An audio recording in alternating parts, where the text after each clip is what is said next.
Looks like it still works. As long as it's recording, I suppose I might as well say something.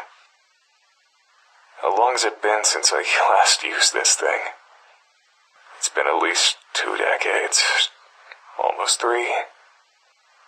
Those were better times. I was so young back then. My future seemed so bright. I remember following my dreams. I remember a promising career. I remember being happy. If I could turn back time, what would I do differently? I know exactly what I should have done. I shouldn't have gotten involved with that case, with that girl. Pursuing her was the right thing to do. But if I hadn't involved myself with her, I'd still have a career. When did it begin? I think it was April of 1989. The peak of my career as an investigative journalist.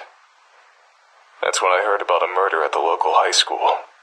The police had no leads. I decided to investigate it myself. I tried to be a hero.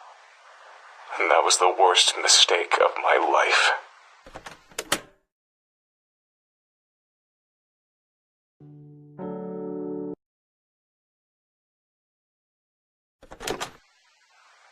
The school's faculty didn't let me conduct an investigation on school grounds. They were highly concerned with maintaining their prestigious reputation. They didn't want any police or journalists snooping around and ruining the school's image any more than the murder already had. Or maybe they just had something to hide and didn't want the authorities to find out. To this day, I still don't know how the school managed to convince the police that any crime that takes place on school grounds can only be investigated for 6 hours maximum. I heard a rumor that the school's headmaster bribes the police department to expedite their investigations as much as possible. There were a lot of unsavory rumors about the school's headmaster, but none of them proven to be true. Because I couldn't work around the school, I used to gather information by interviewing students outside of the school gate when they entered or left the school. It was at this point in time that I noticed a peculiar girl who was quite obviously stalking one of her seniors. I decided to keep my eye on her, and before long, I began to observe some disturbing behavior from her.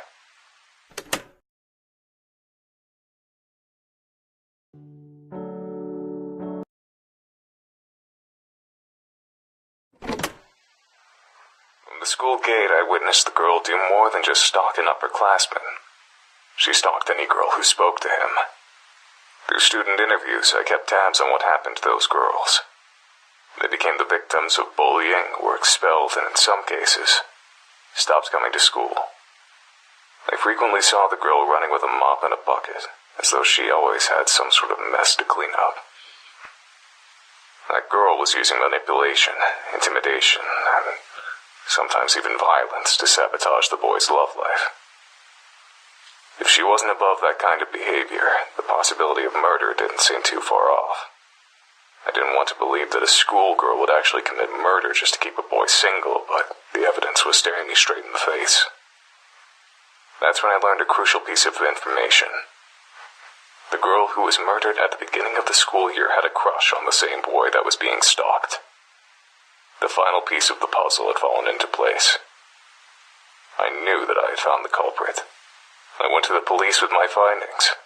Took a lot of talking, but I was eventually able to convince them to take the girl into custody.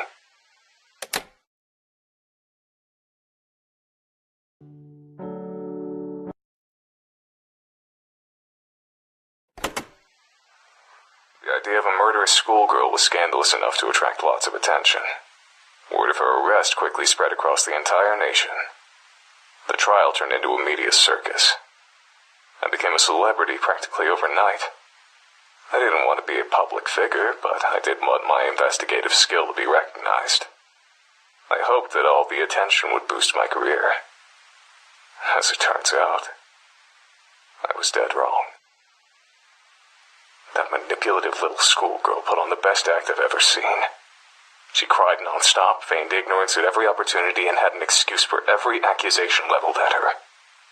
The court fell in love with her. The media fell in love with her. The entire damn nation fell in love with her.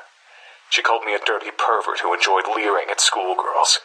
She called me a fame-seeking yellow journalist. She claimed that I only accused her of murder for sensational headlines. The court bought every word of it. The day the judge declared her innocent, the entire country celebrated like it was a damn holiday.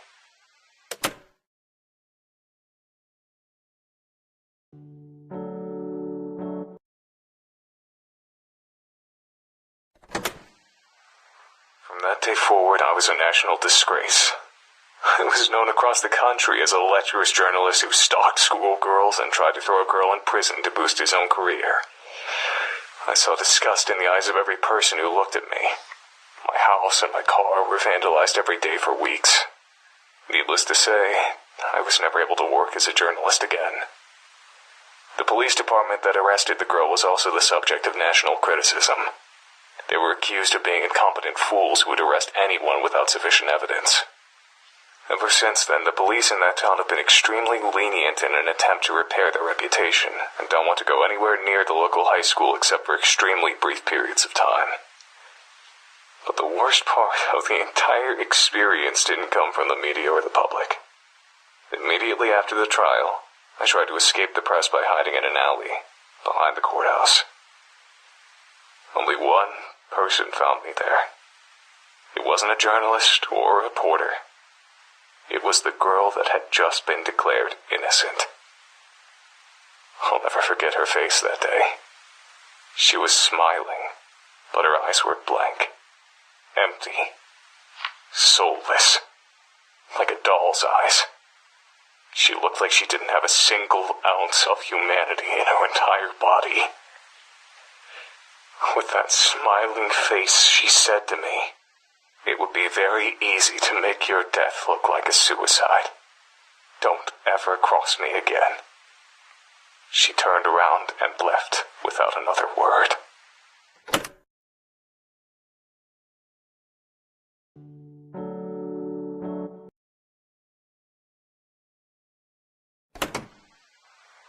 My life was a living hell for about a year, while the trial was still fresh in people's minds. Eventually, the hatred subsided, but it never truly died. There was always someone who recognized me, no matter how much I tried to change my appearance. Finding employment was nearly impossible. I drifted between part-time jobs and spent my free time drinking to ease the pain of becoming the national punching bag. It was around this point in time that I met my future wife. I still don't understand what she saw in me. I was an absolute wreck, not to mention the laughingstock of the entire country. But as soon as we met, she wanted to spend every waking moment with me. She wouldn't let me out of her sight, and got possessive if another woman so much as looked at me. I quickly came to depend on her for everything. It wasn't long before I couldn't live without her. I certainly wasn't in any state to take care of myself. I was like an adult-sized baby, helpless and vulnerable. Who knows? Maybe that's what she was attracted to. Maybe she just wanted to experience the sensation of owning a person. Maybe she wanted to keep a human pet. Maybe all she wanted was someone who she could emotionally depend on. Even after all these years, I don't understand why anyone would waste their time with a man like me. But none of that mattered. Despite all my flaws, she accepted me. And that's all I needed. We got married about 6 months after meeting each other.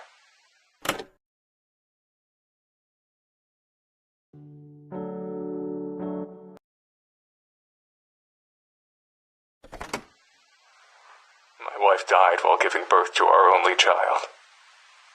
I still don't know how I possibly found the strength to keep going after I lost her. I was completely dependent on her for absolutely everything. I could barely take care of myself, much less a baby. Somehow, I managed to make it through those years. But even after all this time, I'm still a deadbeat drunk who can't hold down a job. It was very difficult to love my own infant daughter, knowing that my wife was dead because of her. I'm pretty sure I was a horrible father. She practically had to raise herself. I never tried to spend much time with her or learn about her interests. Even now, I don't think I know very much about her. I don't even know what kind of person she's turned into. I don't even know what her everyday life is like. I know that she spends all of her time on her computer. She bought it herself. She seems to have a lot of money for someone her age. I'm afraid to ask where it comes from. Sometimes she comes home with blood on her clothing. I can't tell if it's her blood or someone else's blood. I try to stay out of her business. It's partially out of respect for her privacy, but it's mostly out of fear.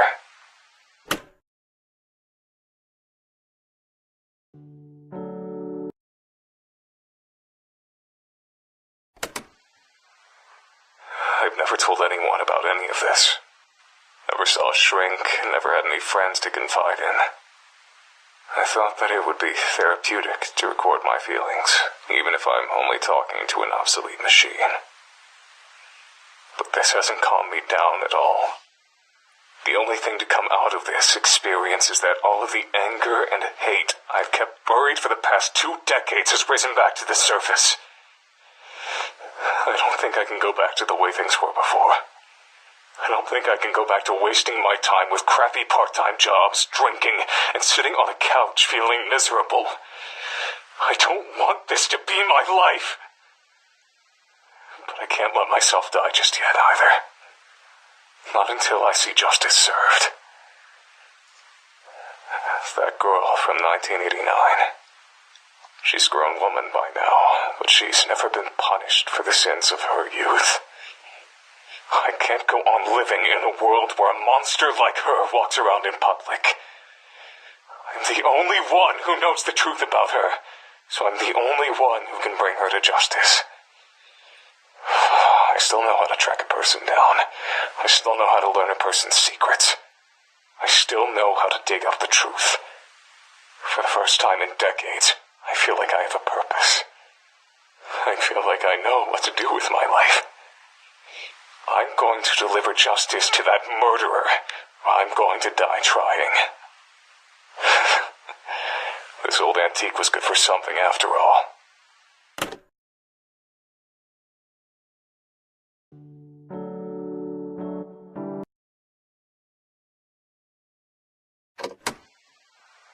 I found her. It wasn't hard.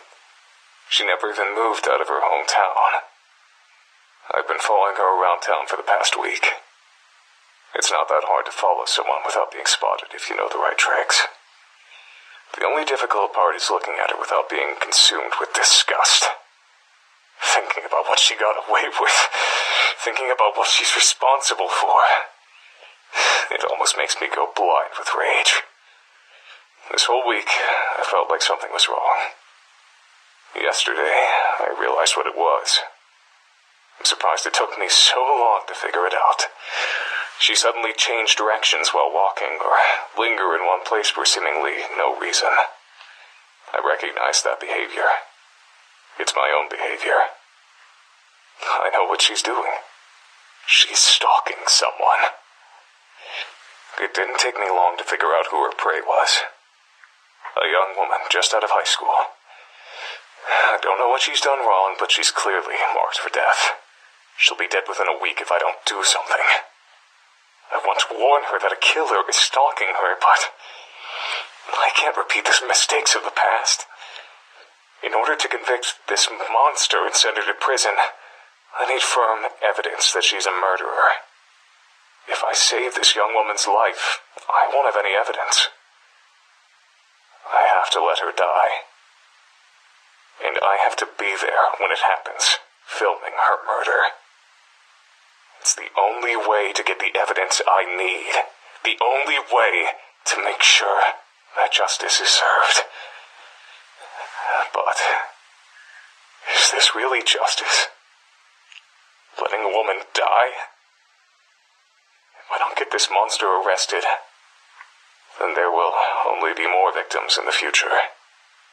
So, letting her commit murder one last time is the right thing to do. Isn't it?